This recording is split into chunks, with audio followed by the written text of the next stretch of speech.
lá, tá na cabeça. E o vento que venta forte não pode mais nos derrubar.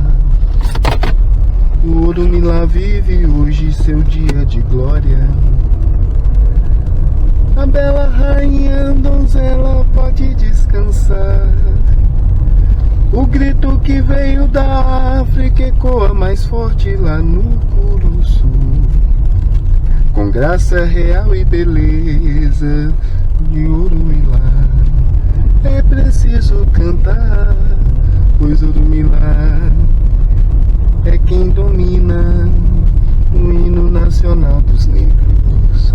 Com força vamos entoar, é preciso cantar, pois Orumilá tá na cabeça. E o vento que venta forte não pode mais nos derrubar. Orumilá. De Hamilton Borges. Ai, do Hamilton! Que maravilha! Ele fez essa música, né? A gente cantava no espetáculo Conversa de Dois. Foi o primeiro espetáculo que eu fiz do Teatro Negro e Atitude. Uhul! Já começamos bem. Olá pessoal, eu sou Ronaldo Marques, esse é De Rolê Por Aí. Hoje nós vamos ter Evandro Nunes.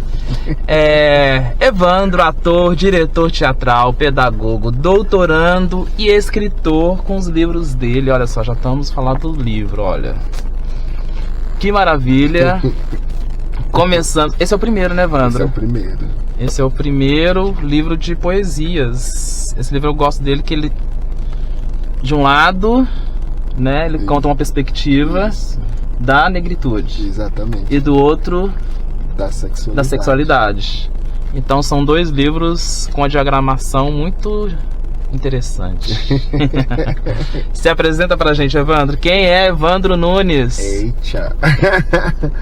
Então, Evandro Nunes é isso. Eu sou ator, antes de mais nada, né? Eu gosto de falar que o teatro é quem me leva pra tudo quanto é lugar, né? Então eu sou ator, sou um educador social, né? Estou aí dentro do campo da academia, na educação, né? Então na pedagogia, hoje doutorando em educação, né? Sou alguém que sonha, né? E sonha com adiamento do fim do mundo, como diz Ailton Krenak.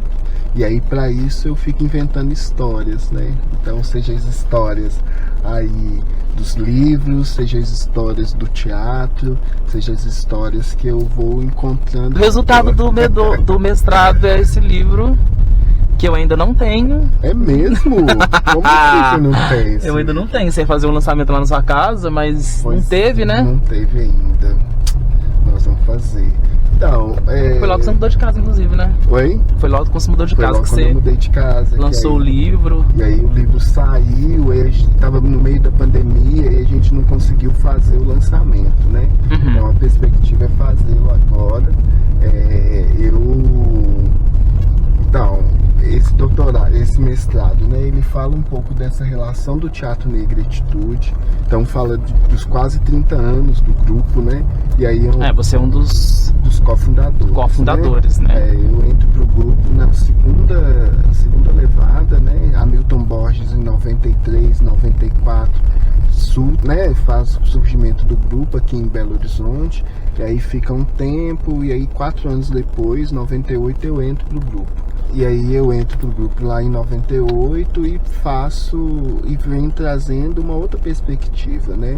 Uhum. Aí Hamilton com uma questão mais política, eu, Rai, né, com uma questão mais artística. Então a gente consegue fazer esse balanço, né?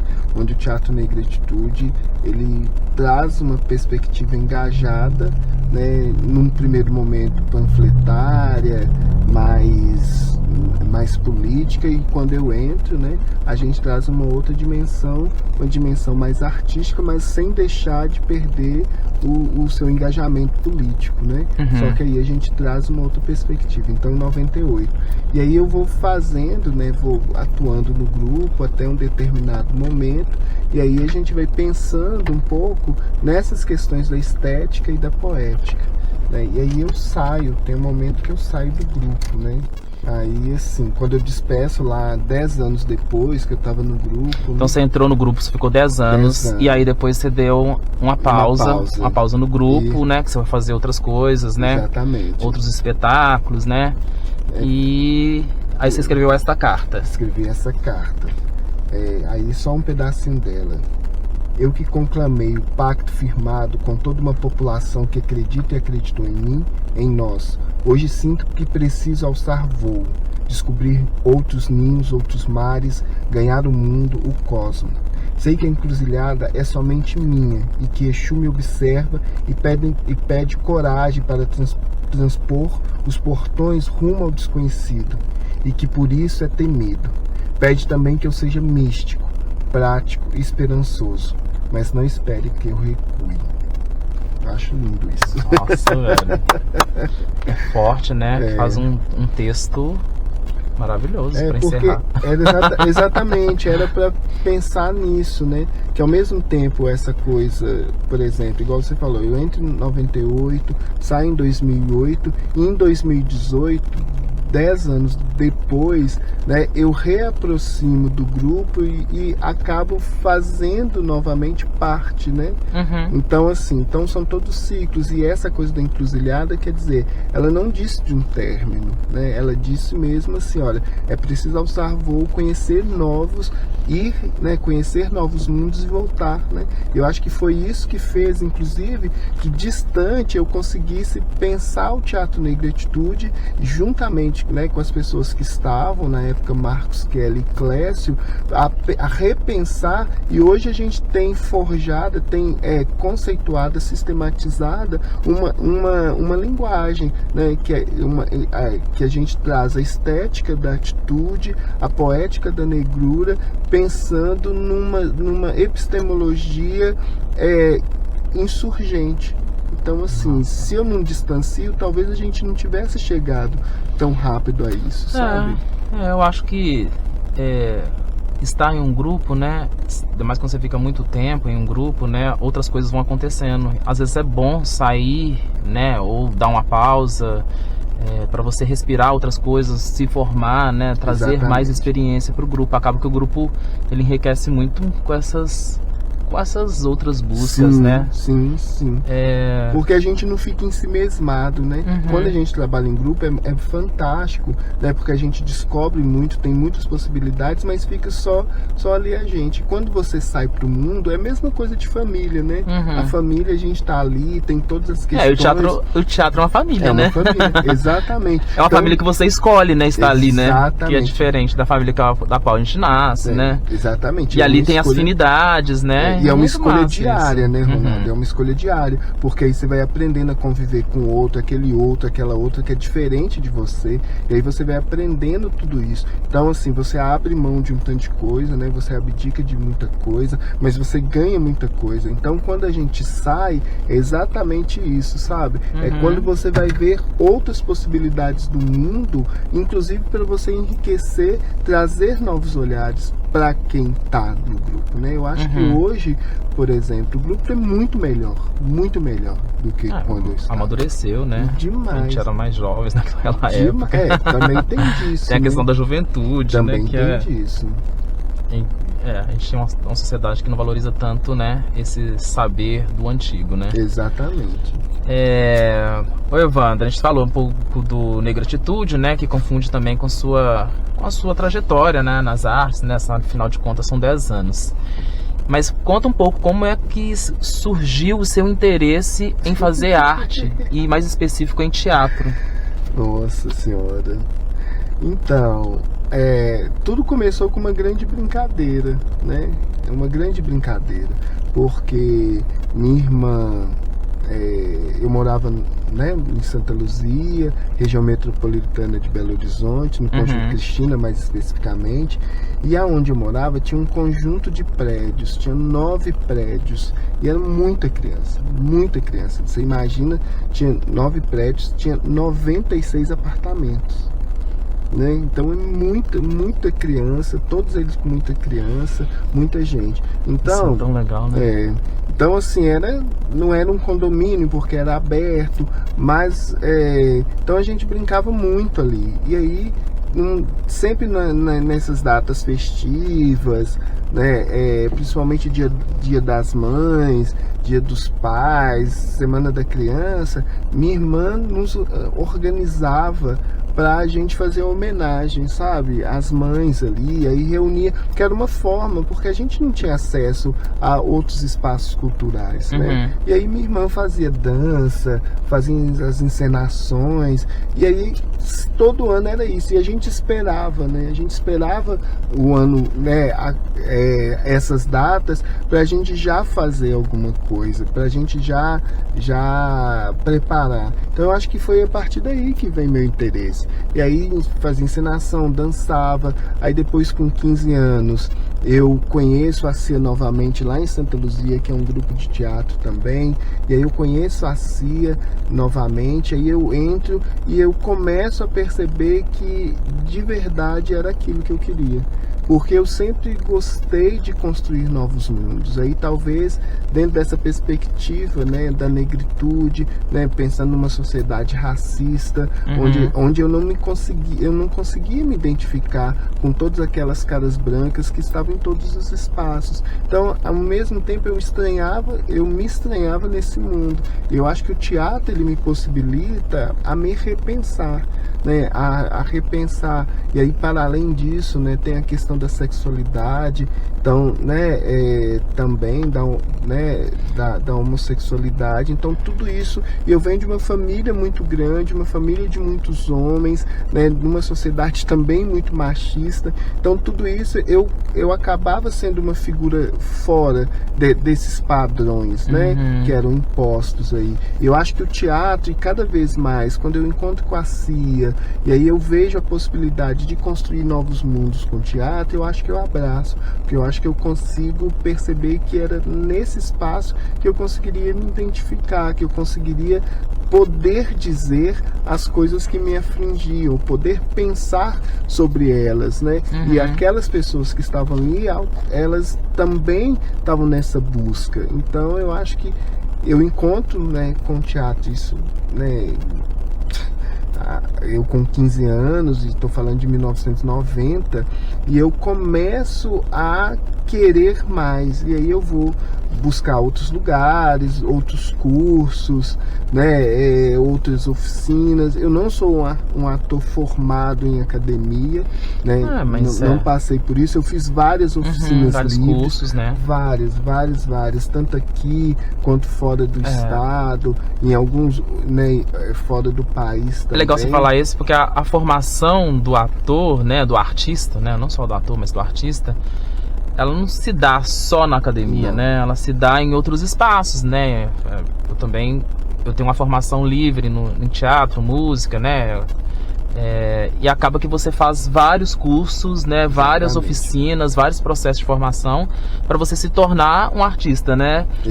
Com 23 anos eu me torno um profissional, porque aí eu, de verdade, eu deixo todos esses outros trabalhos e começo a me dedicar apenas ao teatro, né? Então aí foi aonde eu amplio também meu olhar, amplio minha relação com a cidade de Belo Horizonte, né? Porque acaba que eu venho para BH para desenvolver todas as Teatro Negritude era aqui, então acaba que eu comecei a adentrar muito mais essa cidade e a conhecer vários outros grupos, vários outros artistas, né, que já estavam aí há um tempo na cidade desenvolvendo. Então vou trabalhar muito dentro desses aspectos, né?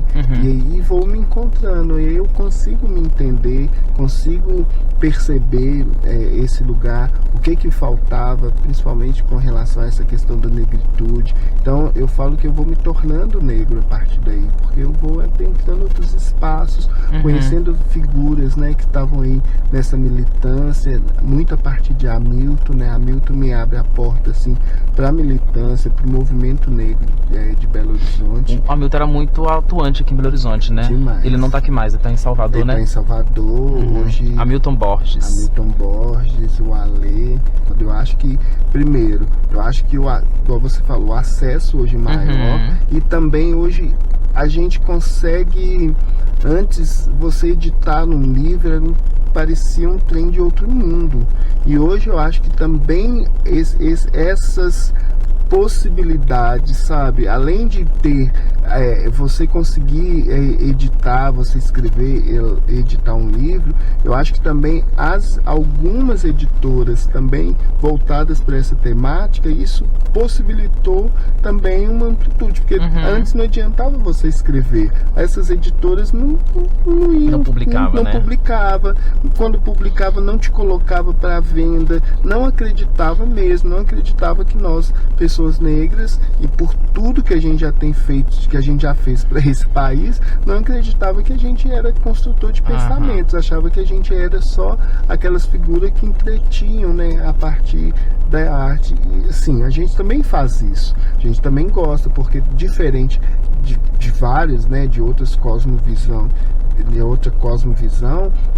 quando a gente pensa nessa questão da negritude, a gente é alegria, então a gente dança, a gente canta, o pensamento ele é construído todo com isso, com essa corporidade, com tudo, né, com todas essas subjetividades. Então, assim, eu construo o pensamento cantando, eu construo o pensamento indo na cachoeira, eu construo o pensamento, sabe, não é só ali dentro da academia. Tem uma coisa também que a Leda Maria Martins, ela diz, que assim, a gente não é só um corpo preto. Então, assim, por mais que eu não esteja militando, mas quando o meu corpo preto, viado, entra em qualquer espaço, ele modifica aquele espaço. Então eu não preciso militar, mas a minha presença ali, ela constrói uma outra coisa, ela tira esse lugar comum e faz com que as pessoas façam outras reflexões. E aí talvez por isso que as pessoas falam que a gente só fica militando. Sim. Né? Igual você falou, mesmo quando a Lineker ela canta o amor, sim, não é qualquer amor que ela tá cantando, ela tá falando de um amor preto ali, né, de um amor preto, de um corpo insurgente, né, desse corpo trans, então automaticamente ela não tá militando, mas ela tem alguns elementos políticos ali, né, muito fortes, que muitas das vezes essa galera que tá tão acostumada, acham tão acima de tudo, né, que a branquitude é isso, ela se acha, né, acima de tudo, ela não dá conta. A contação de histórias, em mim, ela foi muito ajudada pelo teatro, né? Então, assim, essa coisa de fazer teatro, então isso me ajudou a contar histórias, né? E, como eu falei, em 98 eu decido só trabalhar com teatro, com arte. Automaticamente a gente que trabalha com teatro, então assim, vem os outros elementos. Então você vai dar oficina de teatro, você vai contar história, você vai produzir, igual você falou, né? A gente vai fazendo tudo que tá ali ao entorno desse fazer artístico. Então, eu lembro que eu tava lá fazendo, né, a gente era, em 98, né, a gente era o único grupo de teatro negro dentro dessa cidade, né? Não estou dizendo que não existiam artistas negros, né? Acho que é importante, né? Não estou dizendo que existiam artistas, mas a gente era o único grupo, né? Então, assim, tinha vários grupos de teatro negro que trazia esse nome já assim de cara. Então, acaba que algumas pessoas que trabalhavam com educação, trabalhavam em alguns projetos sociais, socioculturais, eles sempre demandavam da gente. Então sempre falavam, tem um Teatro Negritude, então vamos chamar. E aí, com isso, a Pastoral do Negro, não vou lembrar a data, ela fez um projeto chamado Criança Negra, Criança Linda. E aí nos convidou para contar história, para trabalhar com brincadeiras, que era algo que a gente também já fazia, construção de brinquedos, coisa e tal, mas sempre pensando nesse viés, nesse recorte, né, étnico, né, racial. Então foi aí que eu comecei também a contar histórias, né? Eu lembro que a gente contava na época Menina Bonita do Laço de Fita, eu e o Marquinhos, né, enquanto Teatro Negra e Atitude, a gente contava Menina Bonita do Laço de Fita, e aí a gente tinha as casas do Brincar, que era junto com a Pastoral da Criança, a Pastoral do Negro, né? Aí eles faziam uma parceria. A gente começou a primeira a ir na Casa do Brincar. Depois as escolas começaram a nos chamar. E aí a gente foi trazendo outras histórias também para isso. E a gente, igual você falou, não tinha muitas histórias. A gente começou a cavar, buscar ali uma história. Trabalho de pesquisa também, exatamente, né? Que falava, que enaltecia a criança negra, que enaltecia, né, a nossa história, né? Que tem da Menina Bonita do Laço de Fita. Aí o Marquinhos compôs, eu e Marquinhos fez uma música que eu adoro, gente, eu adoro. Que trazia outros elementos, que era a primeira história que colocava protagonista uma pessoa negra. E ela não era, e o livro, o desenho do livro era uma menina linda, né? Que a maioria dos livros, quando também trazia as imagens nossa de enquanto gente preta, eram umas imagens muito feias, e ele era lindo assim. Então quando você contava história, quando você mostrava o livro, as crianças, tanto os meninos e as meninas, os olhos brilhavam, né? E aí eu lembro que essa história ela foi fundamental porque ela modificou um tanto de gente que ouviu. E aí só uma que eu sempre conto, e ela fala isso também, a Layara Amorim. A Layara, sabe? Eu gosto dessa história. Nossa, a Layara, assim, ela, na época ela trabalhava na IC, com programa de juventude, né? Eu não vou lembrar a idade dela, mas ela é jovem, né? Saindo dessa adolescência, coisa e tal. E aí ela trabalhando, e eles foram fazer uma gravação na Lagoa do Nado. Aí pediu a Lagoa do Nado para ver, né, quais eram os artistas que estavam ali, coisa e tal, que podiam nesse dia. E aí a gente ensaiava lá. Aí a gente falou, né, a galera da Lagoa chegou e falou, olha, vai ter isso, será que vocês podem? A gente falou, pode, a gente pode contar histórias. E aí a gente foi contar a história da Menina Bonita. E a Layara assistiu. E depois ela sempre fala, que a gente encontra, ela fala que isso modificou a vida dela, porque ela, nesse momento, ela entendeu que ela era a menina bonita do Laço de Fita. Ela era essa menina.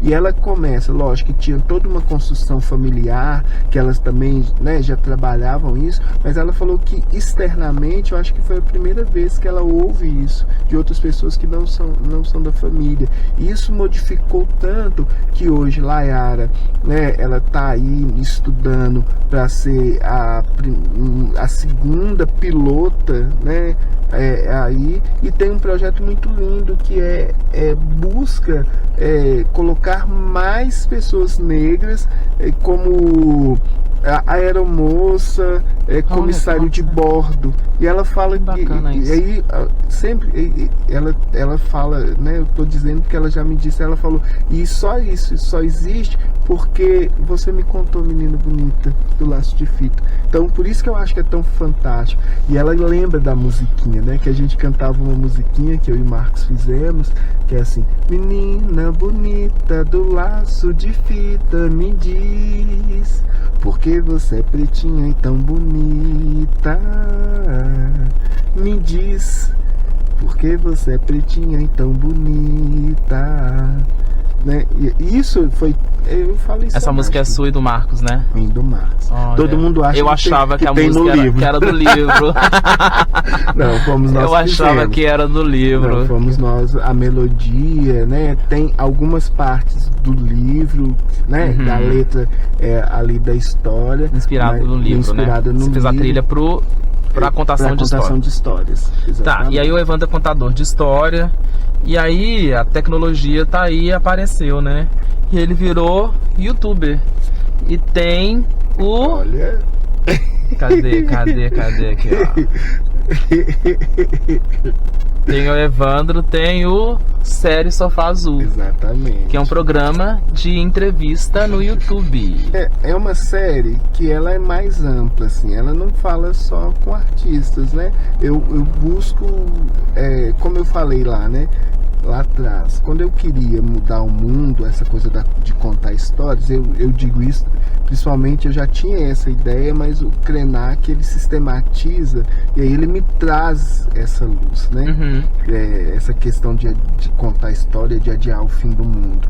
E aí a ideia do programa é porque nós sempre fomos o povo oral, da oralidade, né? Então nossas histórias são todas orais, né? Todas aí permanecem, né? Muita coisa se perde também, muitas né? Coisas se perdem porque as pessoas vão morrendo e aí as histórias vão ficando, não passam. Então a ideia do programa é essa, é ser um canal virtual oral, onde as pessoas sentam, aí as mais diversas pessoas sentam para contar suas histórias, para falar da sua infância, o que fez elas serem o que elas são hoje. E aí quando sua mãe vai e dá a entrevista, conta a história dela, né, da família, então ela resgata isso também, as raízes da sua família, né? Exatamente. Que é uma família muito grande. Muito grande. Muito grande. Muito grande. Eu tenho uma certa inveja de uma família grande, mas eu também acho que eu não daria conta de uma família tão grande administrar. É muito grande. Aí quando encontra todo mundo é isso. É festa, né? É festa. Mas é isso que você falou, tem que saber administrar, tem que qual que é o momento que você distancia, qual que é o momento que você aproxima.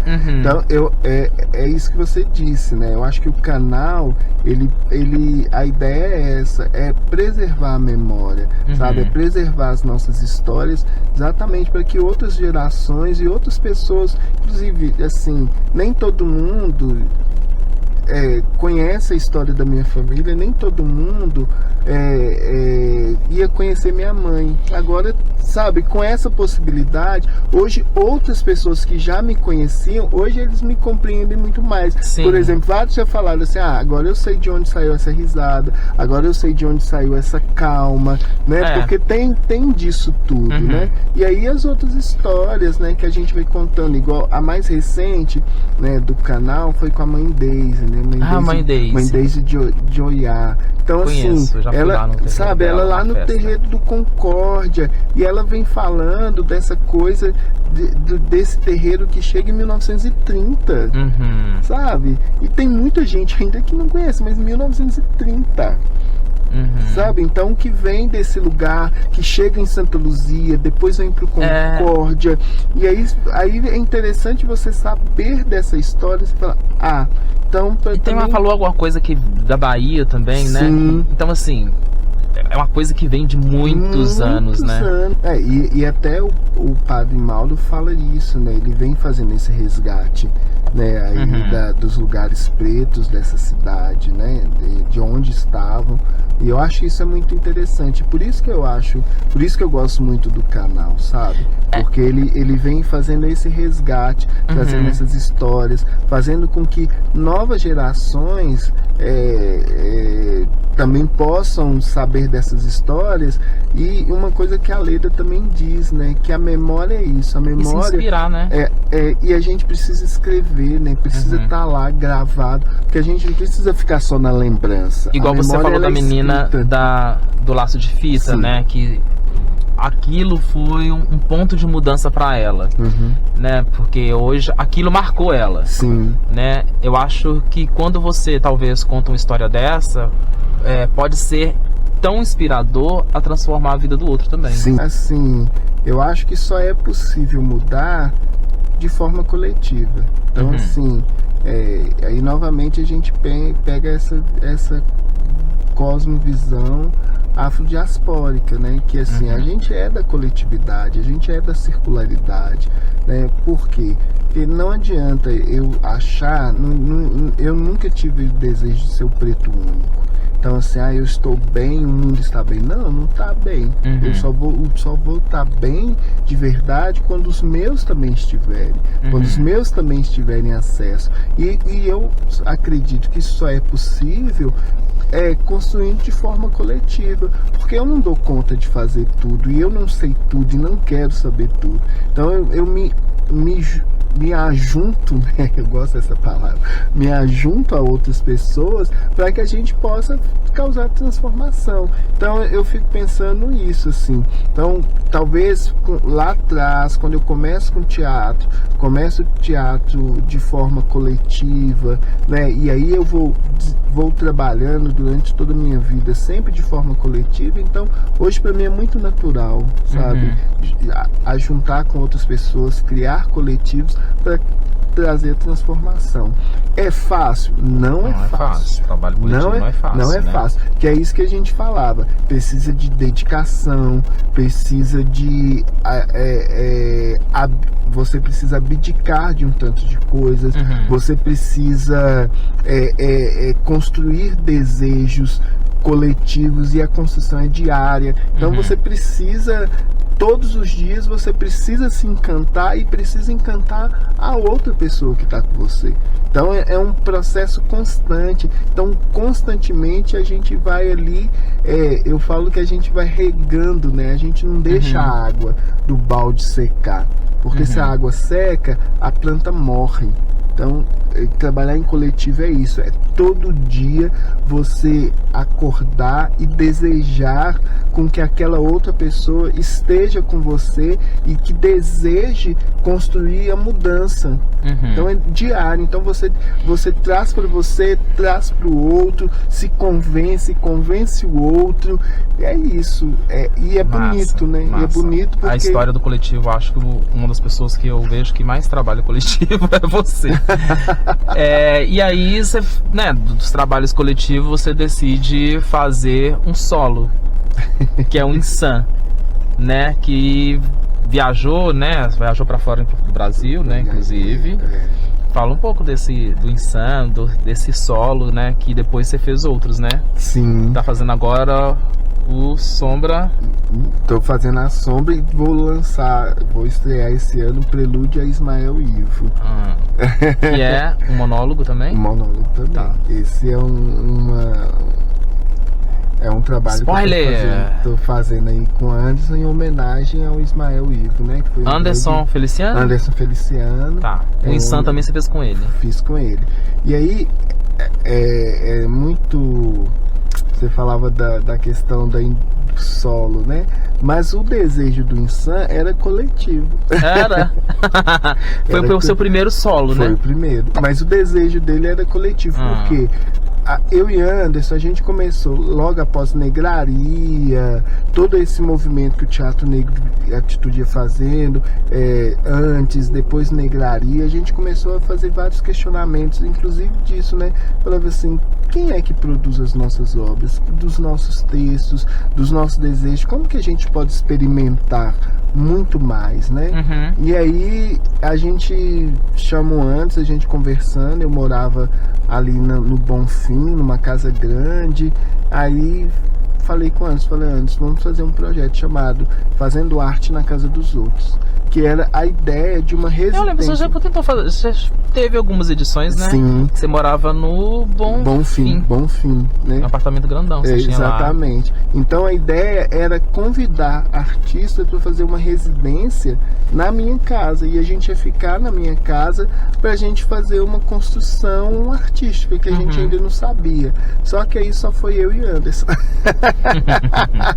E aí a gente topou, falou, é isso, é uma residência de nós dois. E aí a gente foi, e aí a gente, todos os dias a gente lia, a gente não tinha intenção de falar Vocês foram para Argentina, Chile? Sim, Argentina. Esse projeto nasceu pra residência? Ela nasceu na residência. Na residência. Na Argentina? Não, aqui. Aí depois que vocês viajaram? Aí depois que nós viajamos. E aí nasceu aqui, aí a gente fez, e aí um dia, assim, surge, a gente viu uma foto do arcebispo do Rosário, a gente começou a fazer algumas conversas sobre, né? Então, a ideia do Insan é para falar das nossas questões, do quão também a gente é enlouquecidas, né, por essas questões que nos atravessam aí, né, esse racismo, esse machismo, essa LGBTfobia, quão as nossas subjetividades, muitas das vezes, elas não são compreendidas, e isso faz com que muitos de nós sejam internados, né, nesses sanatórios, nesses hospícios. Que é uma história, né, também. Exatamente. Então vem bem daí. E aí nasce o Insan. Lógico que aí depois a gente chamou outras pessoas, né? O Mário Rosa, que veio também nos ajudar nessa construção desse entendimento da poética. E tem um cenário bonito, né? Exatamente. Aí falar que disso, do Marcel, né? Quem? Marcel Diogo. Marcel Diogo. O cenário meio figurino, né? Exatamente. Tem uma cena muito bonita que vocês, né, fica tipo uma saia azul gigante, né? Porque a ideia do cenário, né, assim, então, do figurino como um todo, né? As horas que vai pensar a roupa. Eu acho legal que é um cenário muito minimalista. E bonito, né? Sim. Eles resolvem, né? Aquele tecido tem um brilho, né? Depois vocês procuram aí na internet, gente. Se eu achar, depois você me manda as fotos que eu tento colocar essas. E o Marcel, quando ele vem trabalhar a questão desse cenário, o Marcel é um artista plástico, a gente pediu a ele porque qual que era a inspiração que ele teve? O manto de ver Deus, que era um manto que o arcebispo construiu para encontrar com Deus. E a ideia era exatamente essa. O cenário era esse grande manto. E ao mesmo tempo era o grande mar, que o Arthur era marinheiro, né? Então era esse grande mar, que ao mesmo tempo era o mar, que era o céu, que era esse grande manto, que era essa perspectiva dele encontrar com Deus. Muito lindo essa poética toda. E você falou das políticas, né, todas, né, a arte está sempre atrelada da política, e aí você foi trabalhar no Gabinetona. Sim. Você teve uma experiência lá dentro da política, uma política institucional, né? Ali, o teatro, ele é um teatro político, né? Sim. O Negritude talvez seja por isso que você tenha ido, né? Sim. Lá. Fala desse trabalho, né, institucionalizado no Gabinetona. Então, que eu imagino que deve ser difícil. Eu tive uma vez numa sessão na Câmara que eu fiquei chocado com o nível. Assim, eu trabalho em escola, eu achei assim, nossa, enfim. É isso. Né? É isso que você está dizendo. Um monte de homem velho fazendo birrinha. Ai, horrível. Eu acho que tem uma questão, era aquilo que a gente falava, né? A branquitude, eu vou dizer isso sempre, ela pensa sempre de uma maneira muito individualizada. Eu acho que talvez isso, que essa política institucionalizada, ela é muito cruel, porque é muito a partir do interesse do outro, não é pensar de uma forma coletiva. E eu acho que a Gabinetona, quando ela nasce exatamente para romper com isso, porque ela pensa, né, ela pensou uma política que pudesse ser construída de uma maneira muito mais coletiva, de uma maneira onde as pessoas que são afetadas pelaquela política pudessem verdadeiramente participar, né? Então, assim, obviamente que não era construída apenas por pessoas pretas, a Gabinetona, né? Haviam várias pessoas brancas, né, também, mas eu gosto sempre de falar, há uma diferença entre ser branco e a branquitude, né? Tem uma diferença enorme aí. Então eu acho que as pessoas que estavam nessa construção da Gabinetona, elas vêm desse lugar, dessa pegada de um desejo de coletivo, de mudança coletiva. Então eu acho que por isso que durante muito tempo, né, ela foi inspiradora e ela foi muito funcional. Por quê? Por mais que a gente estava dentro desse campo institucional, que não é fácil, né? Tem vários mecanismos ali, é uma coisa morosa. Então, assim, a casa de fulana caiu, a gente não consegue resolver de hoje para amanhã. Aí eu tô falando dentro da institucionalidade. Ela é morosa, então ela vai demorar tempo, porque isso precisa. Porque também é isso, né? Eu tô falando de dinheiro público, Sim. Então também não posso pegar o dinheiro e fazer de qualquer forma. Existe não uma prestação de conta, né? Existe toda uma forma. É legal você falar sobre essa questão do dinheiro público. É para todo mundo, sabe, Ronaldo? É para todo mundo. Então não dá para... Porque eu faço uma lei, não é uma lei que é só para casa da fulana que caiu.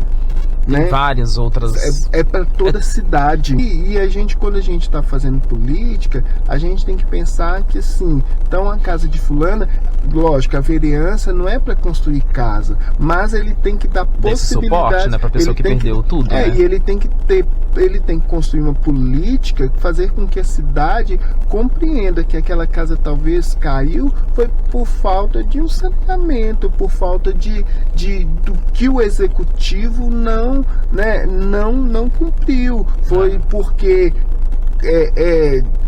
acabou com a Serra do Curral, acabou com toda a vegetação, e isso fez com que a casa caísse. Então então a gente precisa entender o antes. Não é a casa em si, a casa encheu porque assim o executivo veio, né, e tampou todos os córregos. Tem uma hora que a água vai sair. Entendeu? Então é isso, então é esse lugar. Então a gente precisa pensar a cidade. É legal você falar sobre... Não é uma coisa fácil. Que é disso, né? Assim, né? Quando teve a BH, pra quem não conhece, aquele lugar é um lugar cheio de enchente, né? Demais. Cada vez mais a cidade, né? Essa questão da construção desordenada, Exatamente. né? E aí, acho que foi uns 2 ou 3 anos, não sei, tem uns 2 anos eu acho, teve uma dessas chuvas de janeiro que destruiu boa parte da cidade, né? E aí aquele núcleo ali da Marília de Disseu destruiu, né? Também. Destruiu, né? E assim, em pouquíssimo tempo foi construída. E tem áreas na cidade que foram destruídas, né? Sei lá, na chuva de 2020 e até hoje nem sequer fizeram nada. O cara perdeu, então ele que pega as coisas e vai morar em outro lugar, sabe? Já o escutei, construiu lá porque quis, sabia que ia cair, mas ninguém constrói no lugar porque quer que vai cair, né? Ou porque, não, quero construir aqui. Não é, né? Porque a cidade vai só empurrando, né? Exatamente. E eu percebo isso com o setor norte, né, da cidade. Porque eu moro lá há muitos anos e eu vou vendo cada vez mais a cidade está crescendo e vai empurrando as pessoas para as áreas metropolitanas, né? Sim. E é isso, né? E quando a gente pensa política, igual você falou, essa destruição aí nessa área nobre da cidade e como se organiza, é exatamente aquilo que eu falava, muitas das vezes é dentro desse pensamento embranquecido, que da individualidade, da questão do dinheiro, né? Então não é uma cidade que pensa toda a cidade. Então, uma cidade para todos, né? Não é uma cidade para todos. Os slogans que fazem aí, né? Exatamente. Uma cidade para todos. Não é uma cidade para todos. Aí a gente vai percebendo que é uma cidade para galera branca, para galera que tem dinheiro. É elas que são desejadas dentro dessa cidade. Então, novamente, quando a Gabinetona ela vem para romper com isso. Ela vem para trabalhar, para falar, olha, a cidade, ela é uma cidade que ela precisa pensar o povo indígena que mora aqui. Ela precisa pensar as pessoas trans que moram nessa cidade, que circulam. Ela precisa pensar as pessoas que moradoras de ocupação, as pessoas das favelas, das periferias, as pessoas negras dessa cidade. Elas precisam estar, né, as mães solos, sabe? Elas precisam estar dentro dessa construção política, e não está alguém fazer por elas. É elas estarem para fazer essas discussões também política, porque é a partir disso que a gente vai compreender, igual você falou, eu moro na leste, você na região norte, eu não sei muitas das coisas que você que aflige, que atinge você. Então eu preciso que você esteja também aqui para que a gente possa pensar a cidade de uma forma mais conjunta. Eu acho que a Gabinetona, ela vem possibilitar isso. E aí ela expandiu, ela vai para o estado. Então é pensar que agora a gente precisa pensar foi um jeito novo de fazer política. E ela chega a Brasília, né? Aí no primeiro momento com a Áurea, agora com a Áurea Carolina, agora com Dandara, com Célia Chacriabá, né? Que vem um pouco... E aí tinha outras movimentações, né? Que eu não vou lembrar. Aí surgiu vários coletivos aí pelo país, né? E aí essas pessoas ocuparam. E aí, importantíssimo essas pessoas ocuparem esses lugares, exatamente, fazedores de política, pra gente ter alguma representatividade. Exatamente. Né? E agora, se você for pensar, assim, querendo ou não, a Gabinetona, ela possibilitou, por exemplo, termos a primeira deputada federal trans, que é a Érica Hilton, a Érica Hilton, a Duda Salabert, né? A primeira indígena, né?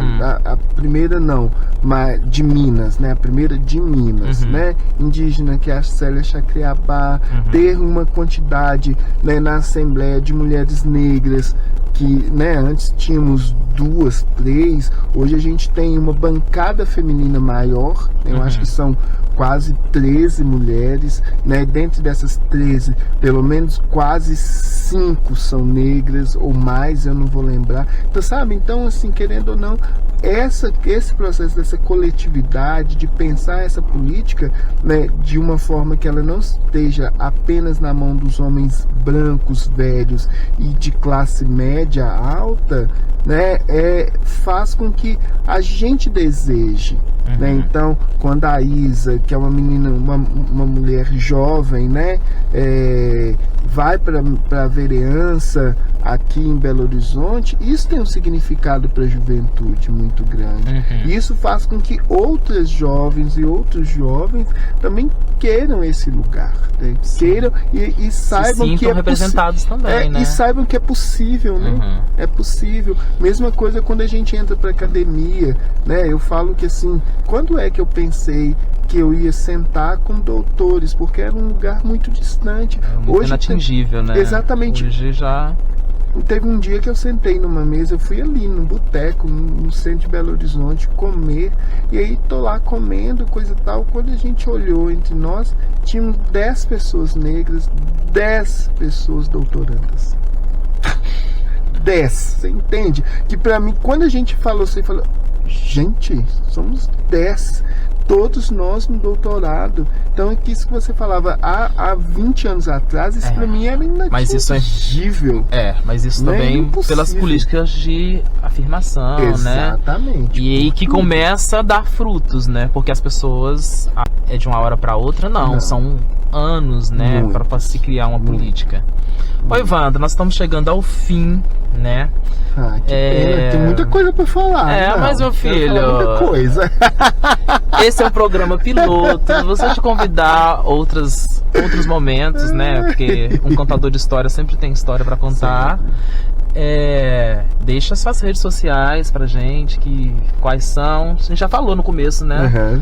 Da série Sofá Azul, mas tem Evandro Nunes. Evandro Nunes de Lima, e meu Instagram.